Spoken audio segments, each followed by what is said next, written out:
तीन भुवन में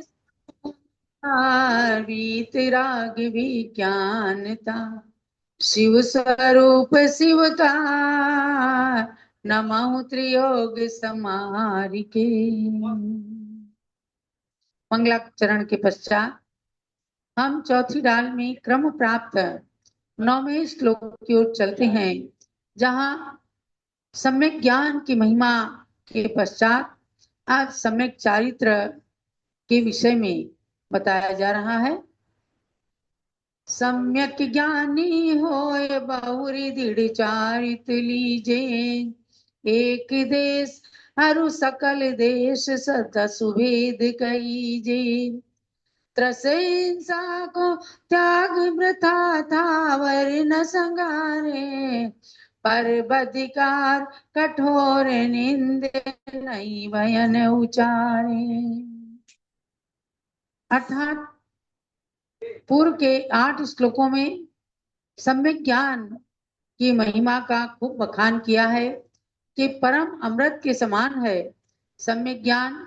और उस सम्यक ज्ञान के होते जो ज्ञानी है वह अपने असंख्य कर्मों की निजरा करने में वो परफेक्ट हो जाता है, अर्थात सफल हो पाता है। इसलिए लाख बात की बात यही है कि सम्यक ज्ञान को हृदय में बसा लो और जिनेंद्र भगवान के कहे हुए तत्वों पर श्रद्धान करो, सच्चे देव साथ गुरु की बात को मानो और अपनी आत्मा के ध्यान में भी लग जाओ। उसके आगे क्या कहा कि सम्यक ज्ञानी होय बहुरी दृढ़ चारित लीचे, यानी अब सम्यक ज्ञानी बन गए, खूब सारा उपाय कर लिया, सम्यक दर्शन चूंकि हो चुका, तो सम्यक ज्ञान तो होगा ही।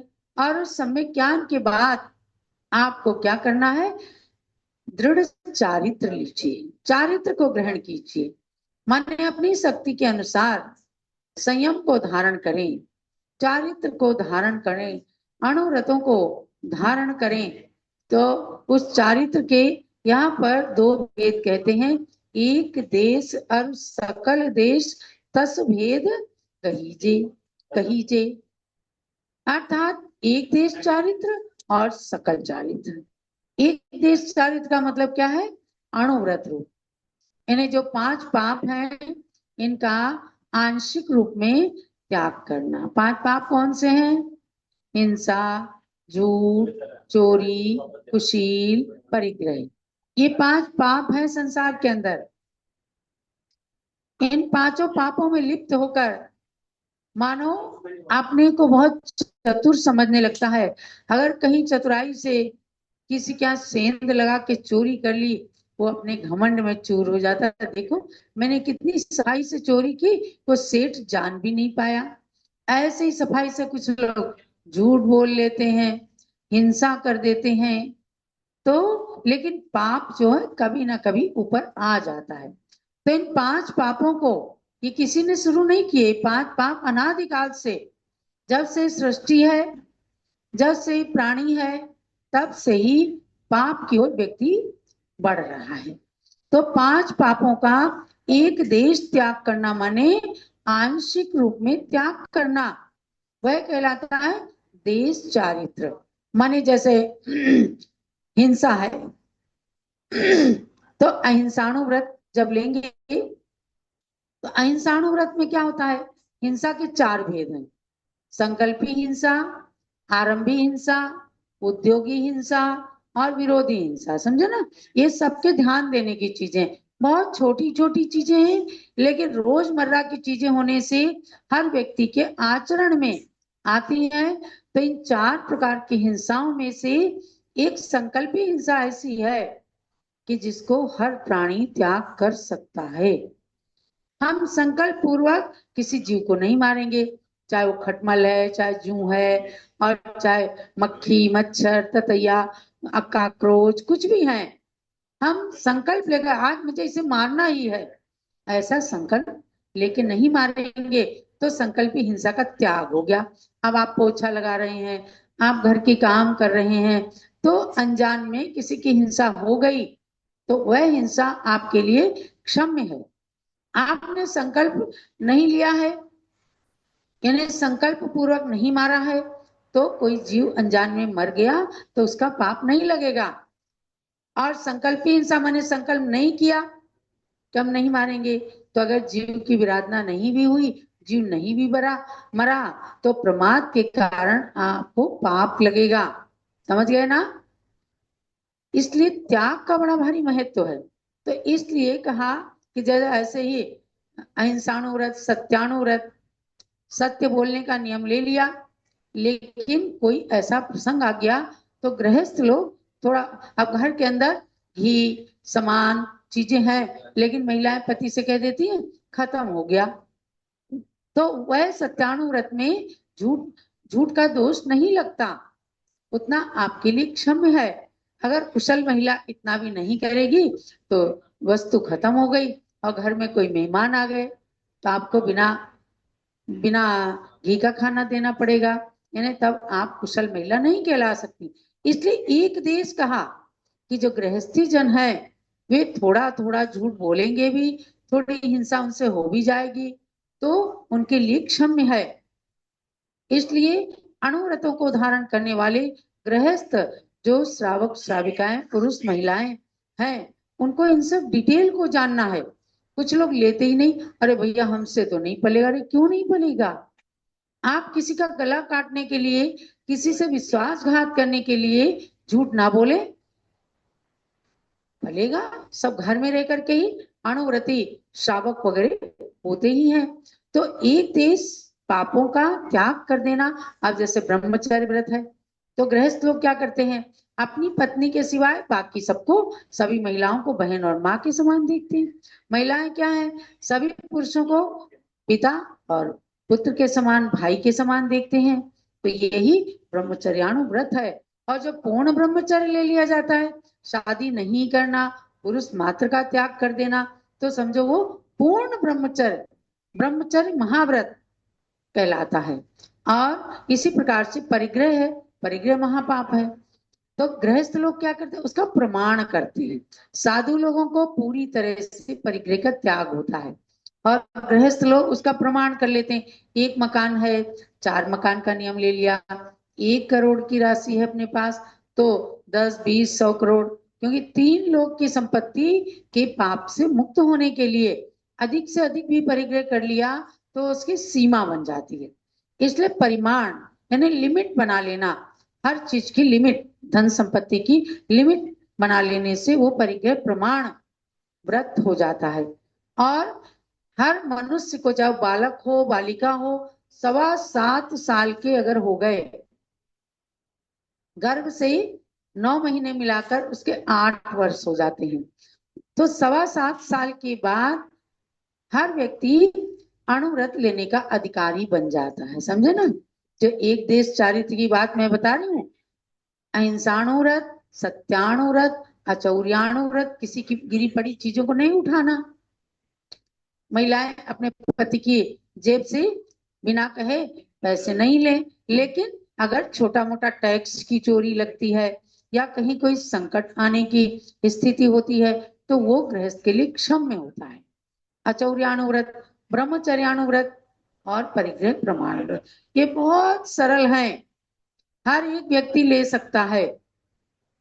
हमारे यहाँ कई बच्चे आते हैं, हमारे संघपति अनिल कुमार जी हैं, उनका बेटा अतिशय जैन, अब तो शादी भी हो गई है, 7.25 साल की उम्र में आए कि माता जी आपने कहा था 7.25 साल में हम 8 साल के हो जाएंगे, 9 महीने गर्भ के मिलाकर। उसने आकर के अणुव्रत लिया, आज तक उसकी डायरी उसके पास रखी हुई है। इसी प्रकार से उसके भांजे ने, यानी अनामिका जैन जो संघपति हैं, उनके पुत्र दिव्यांश जैन आए, उनने भी कहा हम भी अणुव्रत लेंगे, ले लिया। क्या हमारे मामा जी ने लिया तो हम भी लेंगे। ऐसे उनकी दूसरी बहन है अंतिमा जैन, उनके बेटे आए, उनने भी अणुव्रत ले लिया। तो ये परंपरा क्यों चली?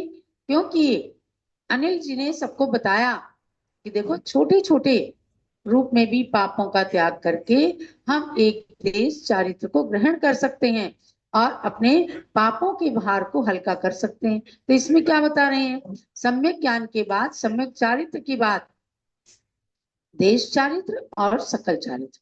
तो देश चारित्र मैंने आपको बताया कि 5 अणुव्रत जब लिए जाते हैं तो गृहस्थ श्रावक श्राविका देश चारित्र के धारण करने वाले होते हैं आंशिक रूप में, और सकल चारित्र जो मुनिराज मुनि और आरिकाएं त्याग करते हैं, पांचों पापों का पूरी तरह त्याग कर देते हैं। यहाँ पर श्रावक श्राविकाओं की गृहस्थों की बात चल रही है, तो उसमें कहा त्रस हिंसा को त्याग वृथा थावर न संहारे, यानी हे भव्यात्माओं, त्रस हिंसा का तो बिल्कुल त्याग कर दो। हम 2 इंद्री से लेके 5 इंद्री तक के जीवों को किसी भी हालत में नहीं मारेंगे, और बेकार में स्थावर जीव की भी हिंसा मत करो। एक इंद्री जीव की, पानी बह रहा है तो बह रहा है, कोई परवाह नहीं है, तो उसको सेव करो। आग जल रही है, गैस जल रही है तो जल रही है, क्योंकि आपने को त्याग की कोई बात नहीं रहती। तो इसमें कहा कि जब आप एक देश चारित्रधारी बनना चाहते हैं तो बेकार में स्थावर जीवों की, चाहे वो अग्नि कायिक है, चाहे जल कायिक है, चाहे पृथ्वी कायिक है, चाहे वायु कायिक है, चाहे वनस्पति कायिक है, बिना मतलब के रौंदे जा रहे हैं वनस्पति को, तो ये पाप नहीं करना।